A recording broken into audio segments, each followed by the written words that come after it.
Hello and welcome to Kpfk's debate series for the 2021 Local Board Delegate Elections, where you will hear from various listener candidates. My name is Jose Benavides, and I will be your moderator. The topics to be discussed cover key topics facing Kpfk and Pacifica Foundation as a whole, and questions submitted directly by Kpfk members. Please note that all viewpoints presented are those of the participants and do not reflect the position of the Pacifica Foundation or Kpfk. The program starts with opening statements, followed by a debate covering topics from a selected predefined topic list, and ending with questions from listener members. The order of candidates and topics have been selected by using a random sequence generator from random.org. This hour we are joined by Jack Neff, Janine Ron, and Rocio Rivas. Before starting the debate, each candidate has 1 minute to make an opening statement. Candidates will hear a bell when they have 10 seconds left and 2 bells when their time is up. Let's begin with Christina Avalos. You have 1 minute for your opening statement. Hello, my name is Christina Avalos. I'm running to support and help Pacifica move forward. I was a regular listener with strategy sessions with Antonio Gonzalez. It's when I became most familiar with Pacifica, because I always believed that these were for the smarter people, and I wanted to see what this was about. And he brought me in. He actually brought me to know what Pacifica was about. He's passed, I'm sad to say. However, I want to continue. I want to help so Pacifica can continue. I've worked as nonprofit organizations and on boards. One of the first ones I was on was All People's Community Center. We just had enough money this was in South Central LA.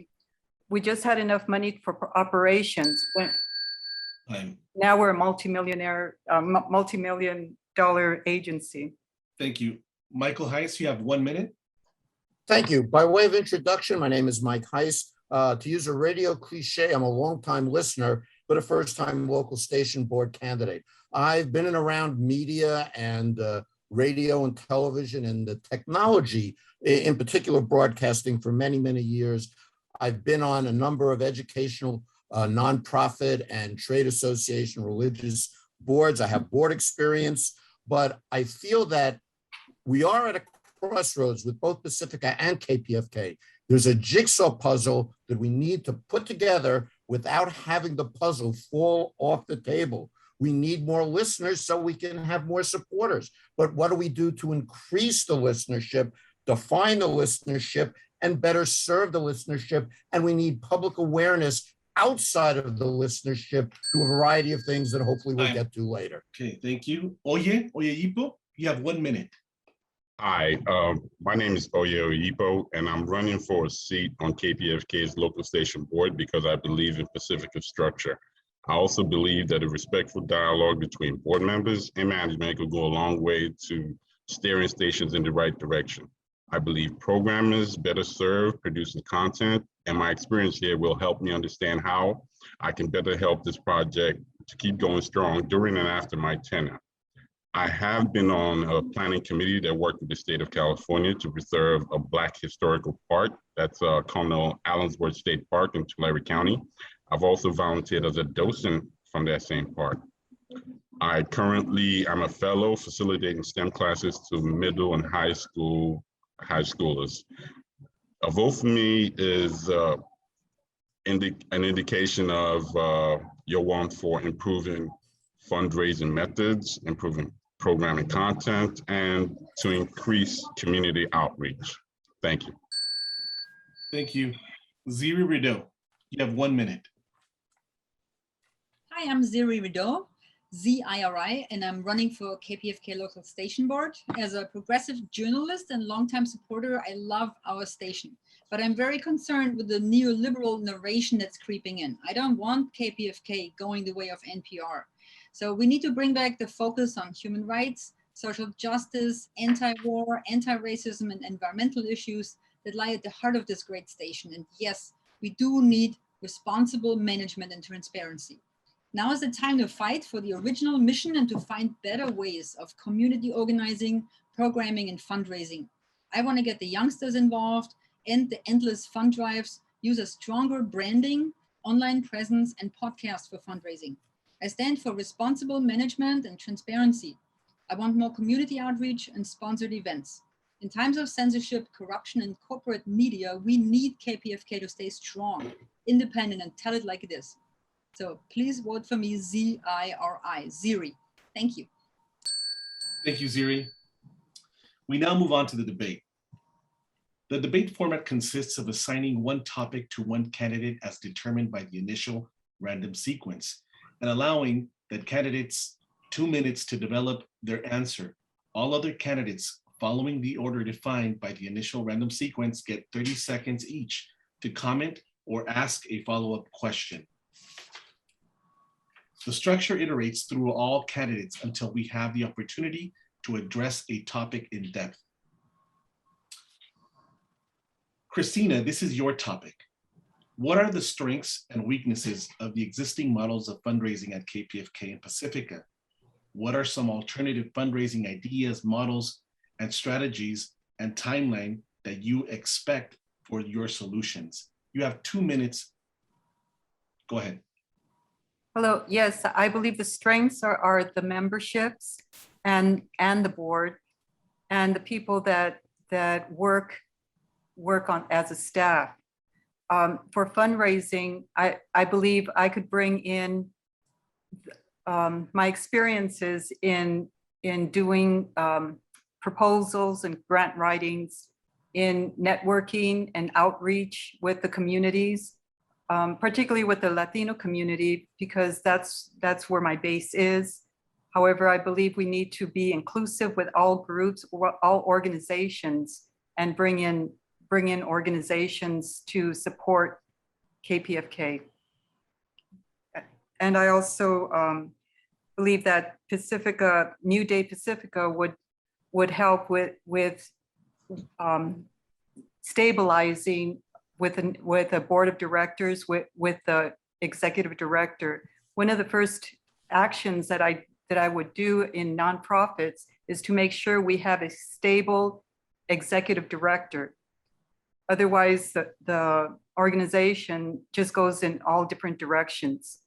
So that's one of the areas I would focus on, and with my experiences with grant and proposal writings, with networking, working with other groups and organizations as well. Thanks so much. Michael, you have 30 seconds. Fundraising is clearly the key to a listener-supported station. We need more listeners to have more support, but we need to think outside the box. Let's do, excuse me, let's do some fundraising for naming and specific gift targets. Let's increase awareness. Let's reach out to foundations. Let's get everything in order from a management's perspective so we can get the CPB grant back. Many more things that unfortunately 30 seconds just doesn't allow time for. Thank you. Thank you. Oye, you have 30 seconds. Sorry about that. On-air fundraising has been taking a lot of the programmers' times. We need to have more innovative ways of raising funds using these programmers, having lunch with them, or other instances where the boards can secure grants and things of that nature. A lot of these programs spend a lot more time asking for money, just like congressmen, and this is not the way. Thank you. Let's go to Ziri. You have 30 seconds. I would make sure that our signal is actually broadcasted in all the area where it needs to go. There's a small investment needed, like for example, in Orange County, San Diego, and Malibu to get that signal out. These are areas which have a lot of progressive people, and that would be a good reward. I would put podcasts in a focus for fundraising, because the New York Times, for example, has been extremely successful with this model. And I think this is a total untapped way of doing it. I think we still have to have some of the fundraising, but not this constant ongoing on-air thing. And yes, of course, we need to get more listeners and the listeners more in the community. So we have to do more community events and outreach to really brand Pacifica so that everybody knows who we are. Thank you, Ziri. Micheal, this is your topic. What is your understanding of how programming decisions, removal of programs, addition of new programs, schedule modifications, and et cetera, are currently made at KPFK? And how do you think that this is most important? And what do you think is the most important criteria to take into account when evaluating programs? How should the listener members be involved in programming evaluations?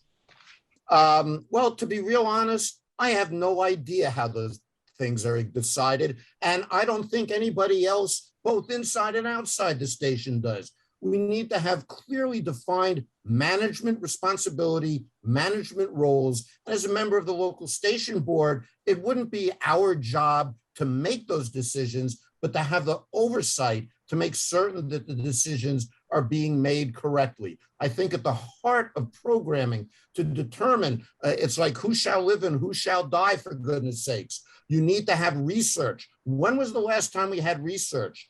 Let's reach out to someone at UCLA or USC or Cal State Northridge or UC Irvine and have a grad class help us to do the research and not only get us the information we need to make intelligent decisions, but also to increase awareness for the station amongst Gen Z and millennials. I think an area where we have no programming at all. Take our program grid and put it up against WBAI, just for an example.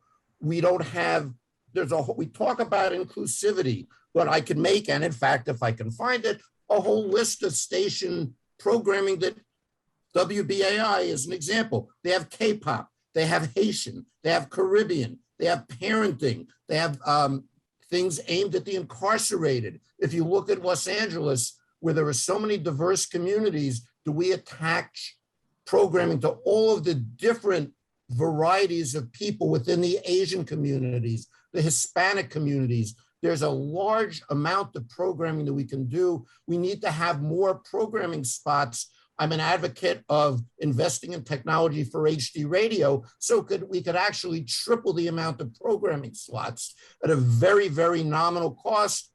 More program time, more listeners, more fundraising.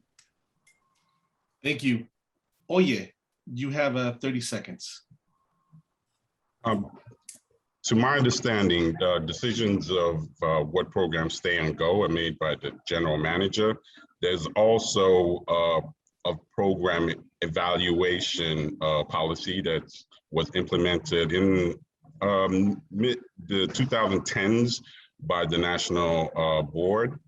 How it's implemented, I am not quite sure, but the listener members are the most important parts of the programming, and there should be programs that showcase their interest and appeal to them, and this will be part of the consumer outreach for the station. Thank you. Ziri, you have 30 seconds. Yes, there was actually a program evaluation policy adopted by the Pacific National Board in 2017, but that has basically been ignored. And I believe it should be implemented. So I know that part of that evaluation was that, for example, there were extra points when show hosts take on interns, you know, so that this doesn't become just a total monopoly.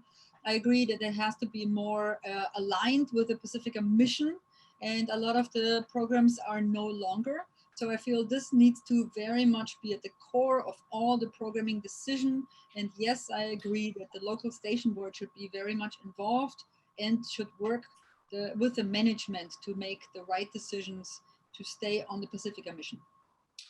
Thank you. Christina, you have 30 seconds. Yeah. Yes, I focus with the mission statement, with the programs, and with paid staff and paid programming as well, as New Day Pacifica is advocating as well. There's a need to represent the issues of the communities and focus with the mission statements. I just have a summary of focus on informative, reputable, responsible news, public affairs, performance of local interests, while blending in nationally and internationally, focusing on programming. I think that this is what we need to do, is focus with our mission statement and work from there. Thank you. So now we're going to move on to the next question. And Oye, this is your topic. When members make donations, they often are unaware of their membership rights. Do you think this is a problem? And what do you propose to remedy? You have 2 minutes. Thanks, Oye. Yes, I do believe it's a problem because when I get an email recently of my reoccurring donation, all I hear is thanks. Even though I do appreciate the thanks that I get, but I would be more interested in having some bullet points of my rights, the issues with the station, just general news points for me to be able to ascertain what exactly is going on. This also bleeds into retaining membership. It allows you to continuously reach out to these individuals and keep them engaged by letting them know what's new and what's about to happen. So, a lot of these things, some of these programmers as well can reach out to their individual viewership this way by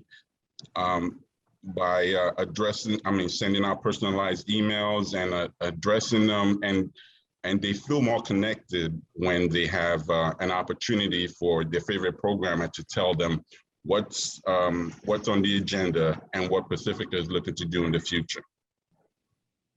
Thank you, Oye. Ziri, you have 30 seconds to respond. Yeah, I believe people are not very aware of their listener membership rights. I think a good way would be, for example, to inform them when they call and pledge, to maybe send them something out, with a gift, so that informs them of their rights. So that hasn't been done in the past, as far as I'm aware of. It's, as far as I know, not on the website of Kpfk, and I think it should be, what the membership rights are. And yeah, so I think time.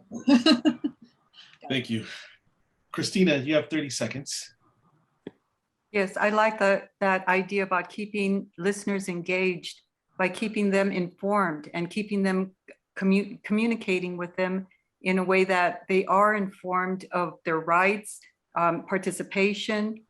Just continue involving the listeners, as opposed just to say thank you once you purchase your membership or you contribute. Thank you. Michael, you have 30 seconds. Thank you. I agree with the other three candidates. Something when you make a pledge, I made a pledge during the pledge drive, I got an acknowledgement, not anything about what the station is doing. We need to be involved in push marketing, not pull marketing. We should have little announcements as interstitials in between the programming. Did you know that? Because if you don't tell people something, they're not going to know it. There are many, many other ways to do this that we're not doing now. Thank you. So now we're going to move into on the final topic. Ziri, this is your topic. What is your vision for the future of Kpfk and Pacifica as a whole? What types of changes do you see necessary for Kpfk and Pacifica in the near future? You have 2 minutes. Okay, so that's of course a huge question. My vision is generally to get youth more involved, to move additional to the on-air also into online, meaning to get paid podcasts. I do believe that we have become almost irrelevant in the community. So that means many people don't know us. So that means we have to rebrand Kpfk as a name that everybody recognizes and that is relevant for the grassroots organization. We have to reconnect all these cut ties that were made with all the political progressive organizations. Los Angeles is full of them. And, you know, to do a lot more outreach like this. I would like to have more diversity on the programming. I do believe, obviously, the money is a very important thing, that we have to be more creative in raising funds without ever compromising our mission statement. And I do believe there has to be more transparency in general of the accounting, and we have to get this loan, the public money back, at least as a stepping stone in between, to get the finances we need to get first-class programming. The quality of the programming has gone down, and I regret that a lot. So yeah, I think this would be my mission. I feel there has to be more understanding between the boards and the management, and more transparency and better communication. And possibly some of the old entrenched interests have to be shaken up a little bit, and some new people need to be invited in. Thank you. Christina, you have 30 seconds. Yes, I agree with in bringing in the youth, bringing in the young people. Now on C, on the mission statement, I believe we could use social media working with KPFK. On C for the mission statement says, in radio broadcasting operations to encourage and provide outlets for the creative skills and energies of the community, to conduct classes and workshops in the writing and producing of drama, to establish awards of scholarships for creating writing, to offer performance facilities for instruments, local. Sorry, time. That's fine, thanks. Michael, you have 30 seconds. Thanks. I wish I had that thing printed out, because I read it this morning, Christina, and I agree, and I would go through the rest. We clearly need to expand the audience in order to have a bright future, because when the future comes and we're not there, it's up to the Gen Zs and the millennials and the people in the underserved and unserved communities to have a reason to listen, to be able to access in many forms, podcasts, online, HD radio, all of that. Oye, you have 30 seconds. I'm sorry about that. I keep looking for the mute button. But I do agree with Ziri, as we're becoming irrelevant in the communities we're supposed to serve. I see a future with less fund drives, and some hard decisions have to be made on the way to getting there. There has to be a shift from programmers interrupting shows to pitch, and a move to more board and community outreach-based approach for fund drives. And the best way to secure these kind of commitments are reaching out to the younger generation and keep them. Thank you. Thank you. We now select questions from the list of submitted, from a list submitted by listeners, and each candidate will have 1 minute to respond. We will take as many questions as time allows. So the first question would be, what can be done to shorten the fund drives and make existing fund drives more interesting? Let's begin with Christina. More could be done with raising money through grants, proposals, and bringing in the listeners. For instance, the creative opportunities that the station can provide for them to participate in it. Scholarships, raising monies for the program itself, so for paid programming.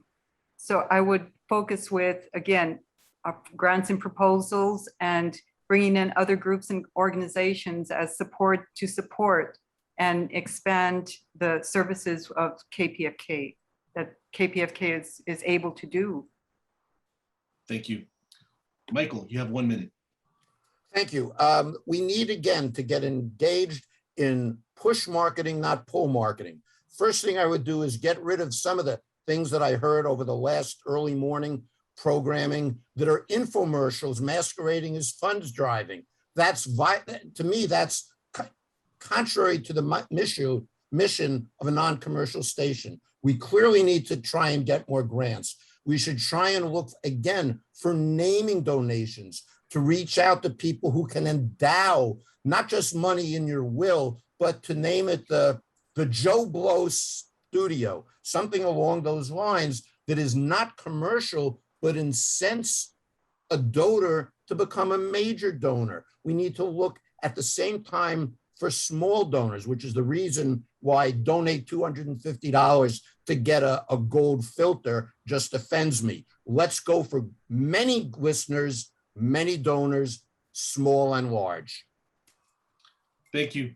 Oye, you have 1 minute. All right, so to piggyback off Michael's point, some of those programs have a way of inducing other viewers, but they tend to, they speak more about the demographics that the programmers were catering to. So to swing back to an earlier point is reaching out to younger and more diverse viewers would in turn change the programming tone and keep from going all the way to hawking things off the boardwalk. We also need to, while we're improving the audience and in turn, we need to work on off-air programming that is reaching out to this community, holding community events, and that way it keeps our presence in the community and we can move on from there. Thank you. Ziri, you have 1 minute. Okay, so I believe we should find volunteers and they could write some grants for KPFK. There's some other stations who have gotten even some government grants, like local government grants. And I think this could be something that could be tried.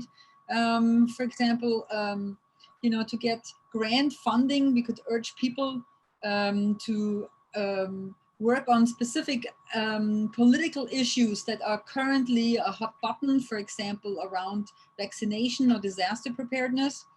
And so I think honestly that 90% right now comes from on air. So we're not going to get around this. We will have to have some on air fundraising, but only twice a year. That's my fast belief.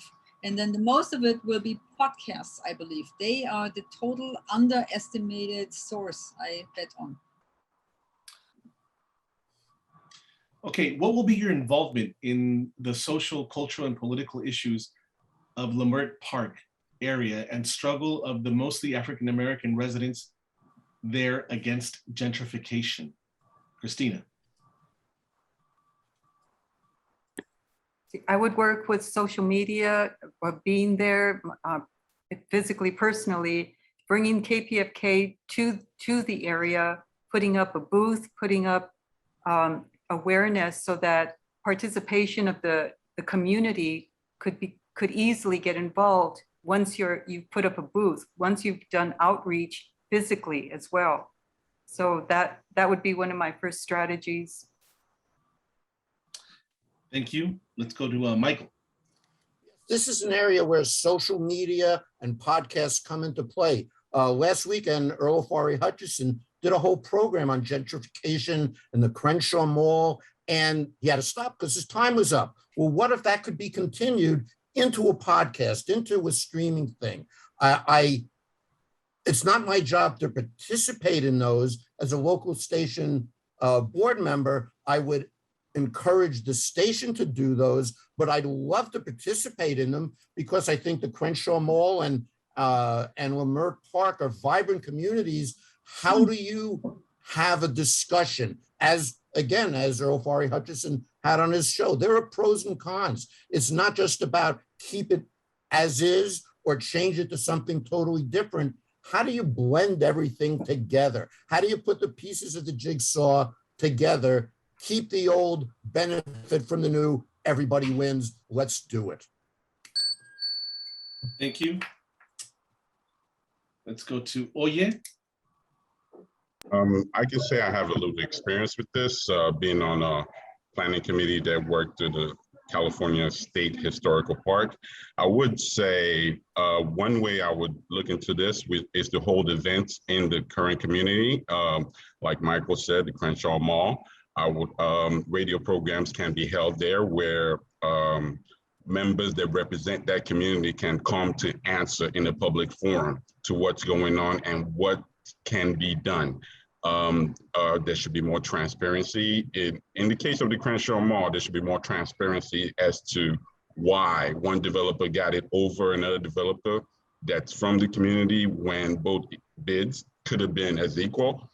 There's a lot of curtains over the procedure, but that's one way I would handle it. And that way, the community understands you are with them, you are for them, and they will continue to stay in tune to your programming.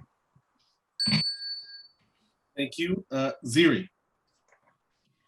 I believe, as I said before, that we have to become relevant again to the communities. That means first we have to go to all the existing groups that are already out there that work with, you know, Black Lives Matters, homeless organizations, people who are already on the ground there. We have to maybe do a drum circle, maybe involve local politicians, have them answer to all the questions of the community and start getting a dialogue going and brand it very heavily and try to really do a lot of social media so that people even know about these events. What is your understanding of the role that unpaid staff play at KPFK? How do you think they should be represented? Let's go with Christina Avalos. I believe that we need to have paid staff, and the ones that are volunteering as volunteering for programs, that eventually that they would become paid staff because they're more dependable. We become more dependable. We become more consistent and long range as opposed to dropping out. And we have to keep looking for different people to replace them at last minute sometimes. So I would focus with that. Thank you. Let's go to Micheal. We need to recognize the unpaid volunteers because particularly in a financially limited station, they're the core. They're the people that hold the station together. We not only need to recognize them, we need to search them out. A news programming done in conjunction with the Daniel Pearl Magnet program, a magnet school in Northridge, or with any of the local community colleges for technical things. Reach out to LA Trade Tech or Valley College. There are interns and students are a way to encourage volunteers, but then as with all the volunteers, we need to recognize them. This is a station and a foundation that's about inclusiveness. We can't just have a couple of classes. You work for the station, you may get paid, maybe you don't get paid, but you're a member of the community and you must be recognized as such. Thank you. Oye? I concur with Micheal, as unpaid staff are the backbone of KPFK. They make sure a lot of the program, all the works in the background get done. And one way to recruit them and to give them benefits is to generally give them college community credits for, work with a local college, work with a local vocational class, just to keep them engaged, listen to their ideas. We need to open up a suggestion box for some of these employees because they are the closest to the issues. They need to be able to get their feedback through a constructed loop to the local station board. They see things and they're invested because they are basically working for free. Thank you. Time. Oh, I'm sorry, Ziri, go ahead. Sorry, 1 minute. All right, so I do believe that the unpaid staff, exactly as all the other people said, are the most important thing we have. They produce most of the programming. I do believe they should have exactly equal rights and be on the same equal footing with the paid staff. I also believe there should be less paid staff, actually. Paid staff has been an extremely expensive thing in KPFK since they have to pay the union rates and everything.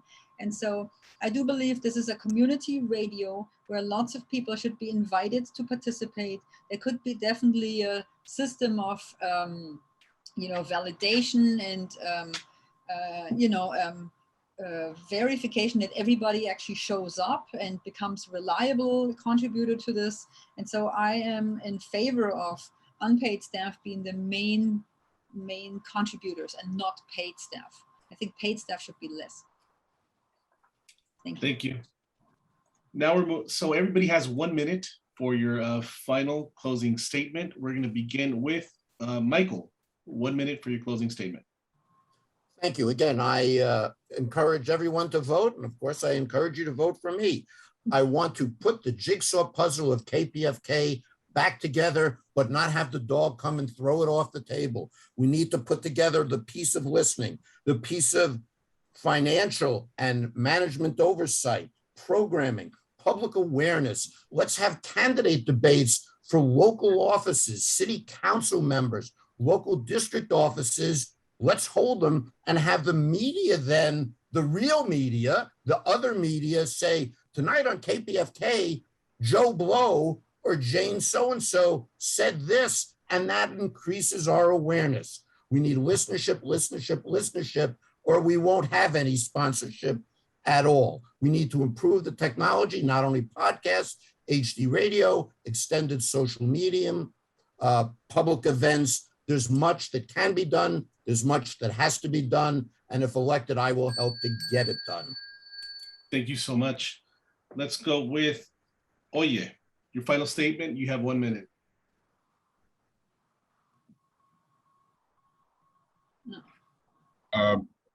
So I do believe in management and the local station board coming together to implement listener democracy.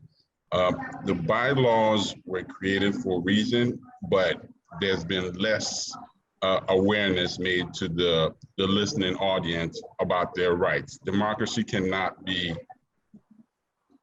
performed without every individual participating. We need to reach out to these communities that we serve, and that so they can have an opportunity to put their voices out there and serve others as well. Thank you. Thank you. Ziri, you have 1 minute. I love KPFK. The station is like my intellectual stimulation and my activist heart's home, and I feel fiercely protective of its original mission. I want to make sure that KPFK goes back to its roots of being an organizer in the community of political events. We need this more than ever right now, as we're heading into a very dark time right now where fascism is really lurking on the horizon and the airwaves are extremely censored and controlled. KPFK can be our safe home.